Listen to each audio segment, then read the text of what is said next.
desde que comenzó la actual administración, los índices de delitos, sobre todo los delitos de alto impacto como el homicidio doloso, culposo o, por ejemplo, el robo a auto con violencia, venían persistentemente descendiendo y en el último año, francamente, con una tendencia que parecía inclinarse con dificultad de subir. A pesar de eso, en los últimos meses, la verdad es que han vuelto a incrementarse los índices de delito y a subir también la percepción de inseguridad entre la ciudadanía. ¿De qué o cómo?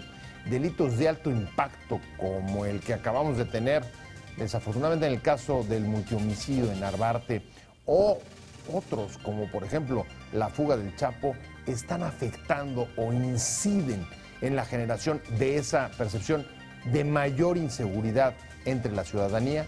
De eso vamos a hablar hoy en Opiniones Encontradas. Soy José Buendía. Gracias por estar con nosotros en este programa en el que todas las ideas se pueden cuestionar siempre que se debatan. Vamos a ver algunos datos y venimos aquí a nuestro foro a tener nuestro debate de hoy. La percepción de inseguridad venía a la baja en el país, entre otras cosas por los anuncios oficiales de la disminución del delito, pero la tendencia podría cambiar por el repunte de algunos de ellos y sobre todo la difusión de los de alto impacto. Según estudios y encuestas de ONGs de seguridad como el Observatorio Nacional Ciudadano o México Unido, el temor a ser víctima de un delito ha retomado su camino de ascenso y es otra vez un problema creciente en el país. Los secuestros rompieron una tendencia a la baja, según México SOS, junto con los homicidios dolosos, pero sobre todo se extiende un sentimiento de indefensión y desconfianza a la autoridad por casos de alto impacto como la fuga del Chapo Guzmán y multihomicidios como el caso de la Narvarte. Además, se refuerza por los crímenes de odio contra las mujeres que llevaron también como delito de alto impacto a declarar alertas en el Estado de México y ahora en Morelos. ¿Qué factores disparan los delitos? ¿Qué impacto tiene la mayor pérdida de credibilidad o desconfianza en la autoridad? ¿Casos como Narvarte crean una psicosis de inseguridad? Posiciones. Número 1.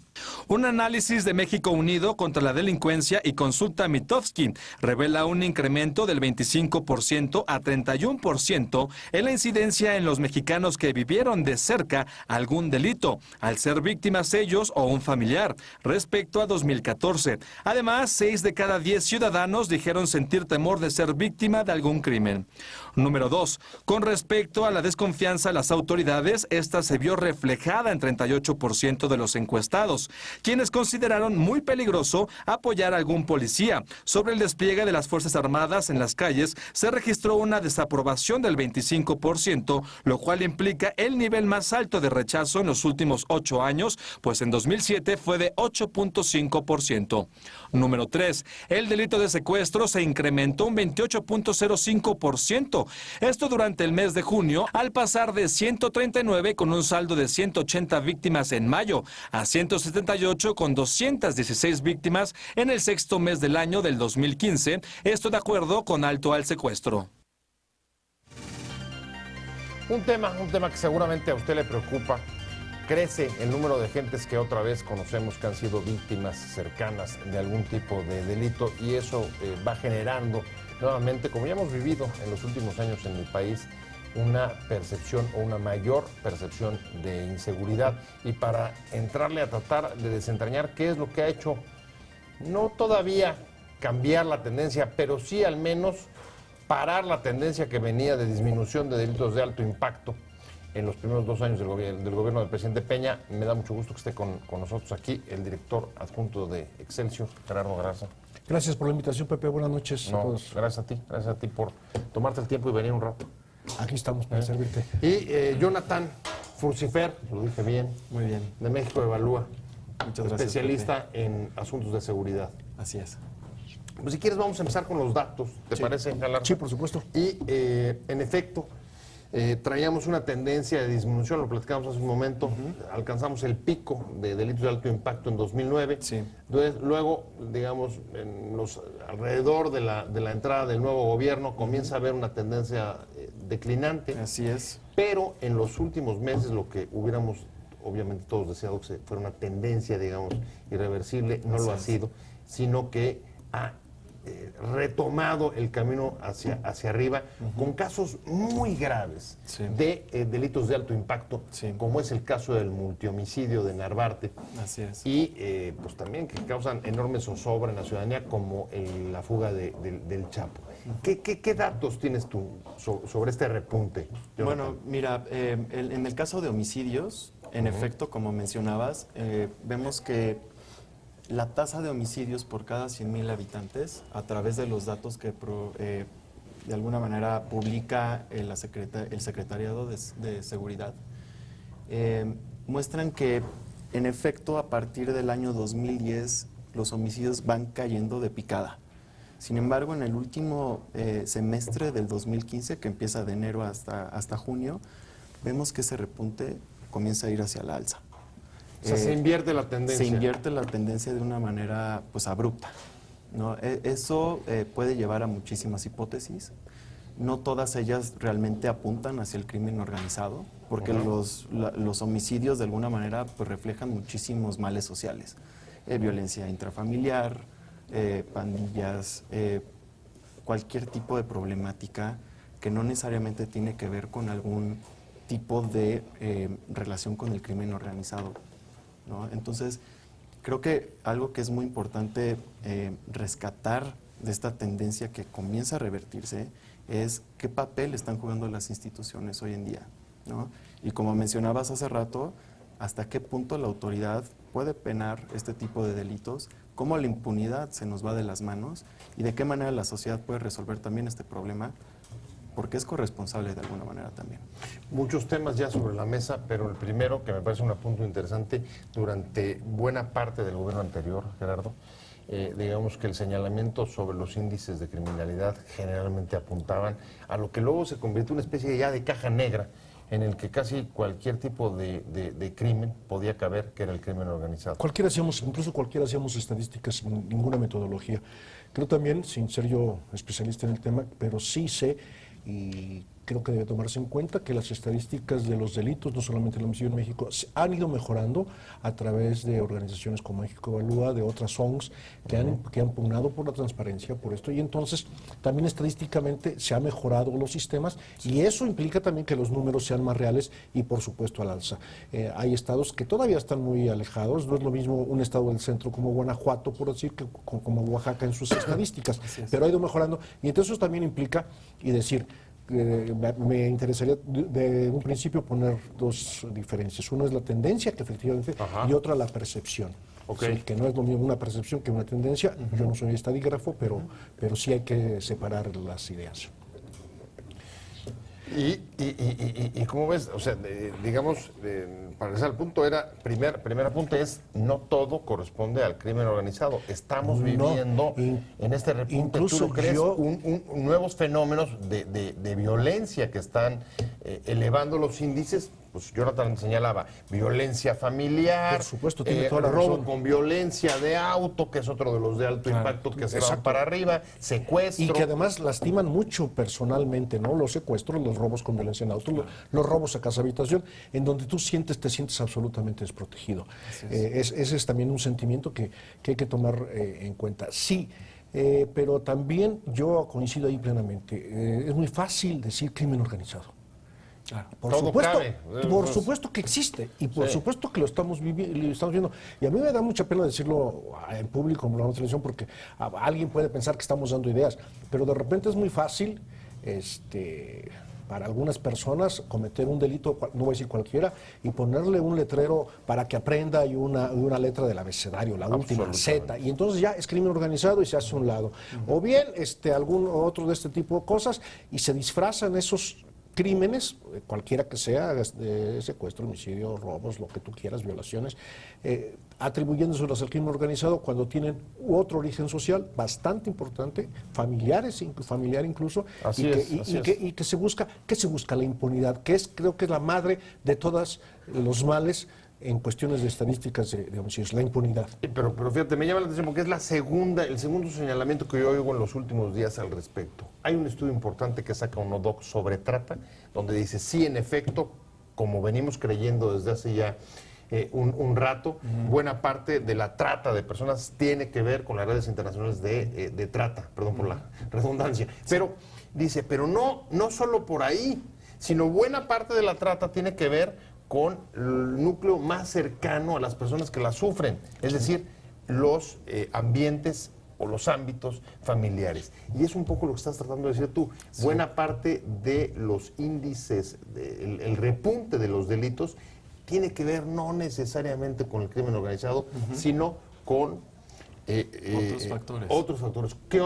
¿Cuáles señalarías? Pues mira, en efecto creo que mencionan varios puntos importantes. En primer lugar, las estadísticas son vitales para afirmar que realmente un delito está subiendo o bajando porque dependen de las denuncias.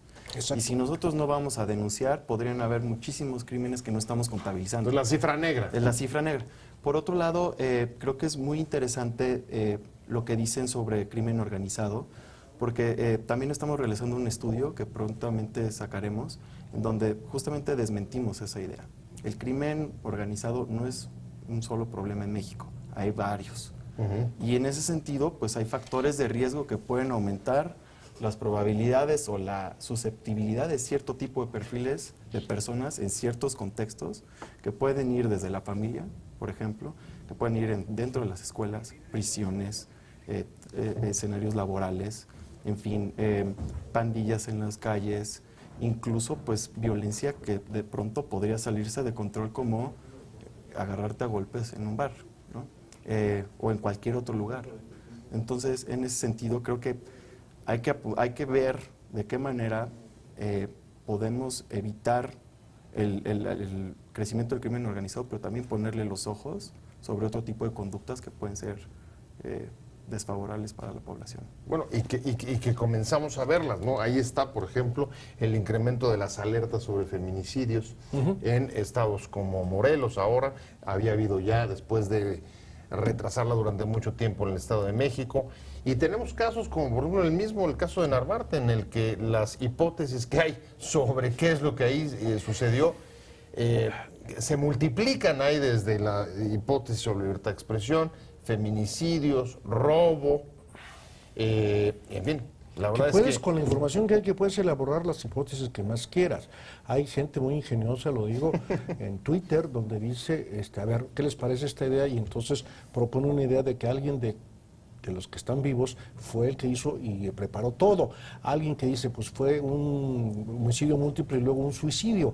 Es decir, mientras no hay información confiable, también se puede elaborar cualquier idea. Pero el asunto de estos crímenes tan mediáticos tienen que ver también no solamente con victimización, sino al revés también, con la elaboración de teorías de complots que tienen que ver. No es el crimen más grave, violento en la Ciudad de México en los últimos años por el número de estos. Yo recuerdo por lo menos dos.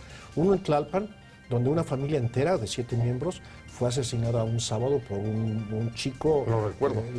Y luego aquí en San Ángel hubo otra cosa, pero no tenían el elemento de que había libertad de expresión y luchas de un activista social, ¿no? Tengo que hacer un corte, pero si quieres regresamos con esos casos y sobre todo preguntarles, porque parece que todo conduce a la impunidad, y ahí hasta dónde esta clase de casos son, digamos, el iceberg de esa impunidad y la falta de eficacia de las instituciones, o al revés. Estoy hablando con el director adjunto editorial de Excelsior, Gerardo Galarza, y con Jonathan Furcifer de México Evalúa.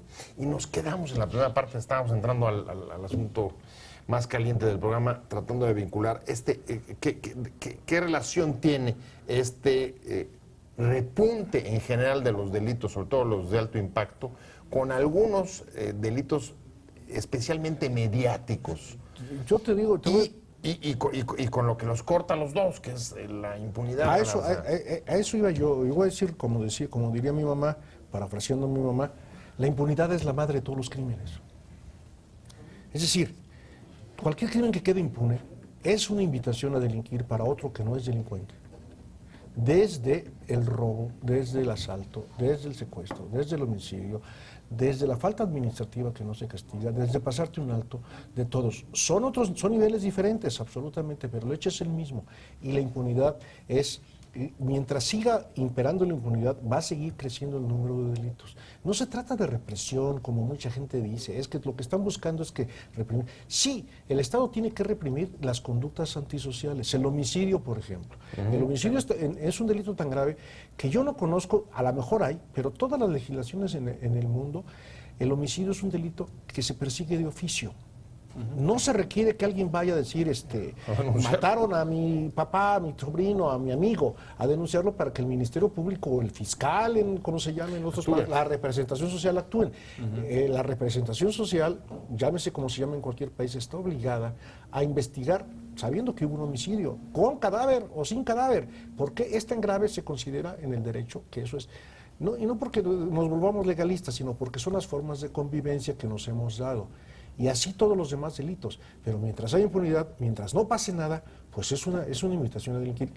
¿El alto impacto qué tiene? Pues muy sencillo, es la lógica común y corriente de la calle. Si a él no le pasó nada, ¿por qué a mí me tiene que pasar? Bueno, y ahí tienes que incluso ejemplos todavía más graves relacionados con la impunidad, como por ejemplo, de qué manera el percibir que el propio Estado no tiene control sobre sus prisiones, léase la fuga del Chapo, puede justamente afectar, ¿no?, esta percepción. Claro. Pues sí, en efecto, creo que la capacidad y el desempeño de las instituciones que están a cargo de controlar el crimen y de alguna manera mantener la paz y el orden social, si la ciudadanía no los está percibiendo como un agente efectivo, pues menos van a ir a las autoridades en caso de algún problema. Pero fíjate qué difícil de procesar. Traemos una reforma penal desde 2008 que no acaba de cuajar. Y ahora, en el periodo de otoño que comienza en el Congreso, la nueva legislatura, y en el Senado, la continuidad de la anterior, ¿cuál crees que es la prioridad número uno del PRI ahí? No, ¿Cuál es? te lo voy a proponer. Una iniciativa sobre reforma penal para dar una respuesta al tema del Chapo. Te lo voy a proponer, si en el caso del tema del Chapo, si el Estado mexicano es incapaz de tener el control de un penal de máxima seguridad, bueno, será incapaz el Estado mexicano, así, es incapaz de tener cualquier control en la sociedad. Un cerco cerrado, un cerco de máxima seguridad, donde tienen todo controlado, electrónicamente, físicamente, todo controlado, se les escapa a alguien. Bueno, imagínate lo que puede ser en este inmenso país, a donde te puedes ir, seas delincuente o no seas delincuente, y te puedes escapar de los controles estatales en el sentido de los delitos. Y por otro lado, nosotros mismos como sociedad, sí, el Estado es responsable, pero nosotros también nos convertimos en parte de la impunidad. Quienes violamos la ley, quienes protegemos a los violadores de la ley, o quienes nos hacemos tontos frente a la ley. Sí, ahí vaya, es corresponsabilidad. Al final también. nadie acaba siendo... Porque cuando nadie puede estar excluido de cuando lo que decimos sucede. el Estado, y esto se ha vuelto grito en las manifestaciones, muy respetables y muy sentidos. Fue el Estado. Cuando decimos fue el Estado, pues fuimos Pues nosotros. todos, sí, fuimos nosotros porque somos la parte esencial del Estado. Sí, pero lo que pasa es que creen que el Estado Es el gobierno, Es el de gobierno, arriba, sí, de arriba. pequeño desliz. Pero hay, al calor de lo que decía de impunidad, Galarza, y un poco sí esta sensación de que todos de alguna manera podemos estar contribuyendo a ella. Hay, desde luego, por ejemplo, en el caso del multihomicidio de Narvarte, un fenómeno que me llama la atención, que es qué tanto pueden estar separadas tanto las instituciones como la misma sociedad de ellas, como para que a esta hora no digas ya que tengamos un culpable, o que tengamos a los autores materiales y si hubiera intelectuales. Ni siquiera sabemos realmente qué es lo que ahí sucedió. Eso, digamos, no sé si es una prueba o una muestra, digamos, de la distancia y de la incapacidad que están teniendo las instituciones para entrar a explicarnos qué y cómo y pasan las cosas.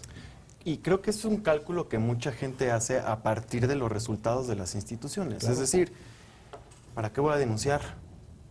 ¿Valdrá la pena que pierda todo mi día en el Ministerio Público con algo que no sé hasta dónde va a llegar? Tanto de la víctima como posibles testigos. Por otro lado, ¿qué protección tengo yo al denunciar? Si yo no confío, creo que las instituciones de alguna manera son corruptas, hay infiltrados. Si yo voy a denunciar, tengo miedo de que me vaya a pasar algo al hacerlo. O sea, peor, ya no solamente es la inutilidad, en todo caso, sino el peligro o la amenaza que pueda revestir. Así es, entonces la suma de la percepción, de la capacidad institucional y de otros factores llevan a la sociedad a sentirse completamente nulas, ¿no? Y eso está mal. O sea, al final, después de que traemos pues ya varios años siendo señalados como uno de los países más violentos. Sí. Tenemos incluso editoriales recientes, periódicos estadounidenses, donde nos describen como el país que pasamos del momento mexicano a la caída. A la tragedia mexicana. ¿No? Con el, digamos, con el ego abollado y con la imagen afectada, no hay una respuesta cabal, Galarza. No hay respuesta, pero volvemos a lo que estamos dándole vuelta a todo el programa. Las cifras negras, que no sabemos. Por ejemplo, nosotros en el CESO publicamos, hoy hay cerca de 1.300 o algo así, más o menos 1.300, entre 1.300 y 1.400 denuncias por asaltos violentos automovilistas en los altos de la Ciudad de México o en el tráfico de la Ciudad de México. Otro que se fue para arriba, otro de los que te repunta. Se calcula que esa cifra hay que multiplicarla por 6, porque hay otros, por cada que se denuncia hay 6 que no se denuncian. ¿Por lo qué? Por miedo o porque dices voy a perder el tiempo. Yo invito, no invito porque me parece pues de mal gusto mío y hacerle perder el tiempo a alguien. Que le roben el celular o que lo pierda y que intente levantar una denuncia en esta ciudad, a ver qué le ocurre. Un celular, que le roben una autoparte, a ver quién te levanta la denuncia. Es terrible, entonces se combina el círculo vicioso y finalmente caemos en la impunidad y todo el mundo, como se decía antes, China libre. ¿Cuáles son tus pronósticos para los próximos meses? De los datos, ¿qué te apuntan los datos respecto al comportamiento de los delitos? Pues mira, digo, la tendencia que te mencionaba de homicidios va hacia la alza, Sí. y lo que hemos visto en medios, en periódicos, televisión, etcétera, es que los homicidios pues parecería ser que podrían seguir a la alza. Difícilmente no es fácil revertir una tendencia. Pero todavía No es no podemos hablar de una tendencia, ¿o sí? Pues sí, es claro, de repente el homicidio a finales de 2014 está hacia la baja y ahorita en 2015 a partir de enero. Sí, del 2010 al 2014 vas a la baja Así y de es. repente vas para arriba. Pues es como Y un brinco alto. es como las gráficas del peso. Bueno, o por ejemplo la recesión. O la recesión. ¿Qué dicen las recesiones? Sí, dos o tres trimestres de crecimiento negativo, ¿no? Sí, claro, y ya recesión, se puede declarar recesión. Así igual. Los especialistas aquí la dicen lo mismo. tendencia a partir de cuánto. Pues mira, a comparación del primer semestre de 2014, este semestre está un 14% por encima, según nuestros cálculos. Entonces sí 14% un homicidio. incremento del 14% con respecto al primer semestre del 2014. Pues ahí tienes la reflexión de Galarza. Y yo me sigo preguntando, frente a este incremento y lo que está sucediendo, incluso delitos de alto impacto que no estamos pudiendo resolver, fugas con la del Chapo, ¿de qué sirve o cuál va a ser, digamos, la trascendencia? El número 1 en la agenda del PRI en el Senado es saquemos una nueva reforma penitenciaria a las cárceles del país. Yo creo que habría que empezar por aplicar lo que tenemos en este momento. Sería un gran avance, y cuando avancemos con eso y que descubramos todas las fallas que hay, pues hacemos todo lo demás porque ni siquiera alcanzamos a aprobar. O sea, legislemos menos Legislemos y apliquemos y más. apliquemos más la ley. Esa sería la frase exacta resumida. Legislemos menos y apliquemos más. ¿Coincidirías? No necesitamos tantas leyes, lo que necesitamos es que se implementen correctamente. Así es. Y que se sancione. Que se Y haga si valer el peso descubrimos de la en ley. este procedimiento de problemas en las cárceles, en las penas que tienen cada delito, si resulta que el juez demuestra que un señor secuestró, por decir alguna, y el Código Penal de su estado le establece que pues, son 3 meses de cárcel, bueno, pues allí sí, de inmediato hay que legislar para que este señor que ya no lo van a poder juzgar otra vez, pero para el que venga no le apliquen 3 meses, sino le apliquen 3 años. Galarza, muchas gracias. Me voy. Gracias, Pepe. Se acabó el tiempo. Gracias, Gerardo buenas noches. Galarza, director editorial adjunto de Excelsior. Muchas gracias. Gracias. Y Jonathan Furcifer, de México evalúa. Muchísimas gracias. Especializado en asuntos de seguridad. Muchas gracias a los dos por haber estado, pero sobre todo a usted por haber estado con nosotros en Opiniones Encontradas. Nos vemos, nos escuchamos mañana aquí 7:30 desde la esquina y la información, y mientras tanto, pásalo muy bien.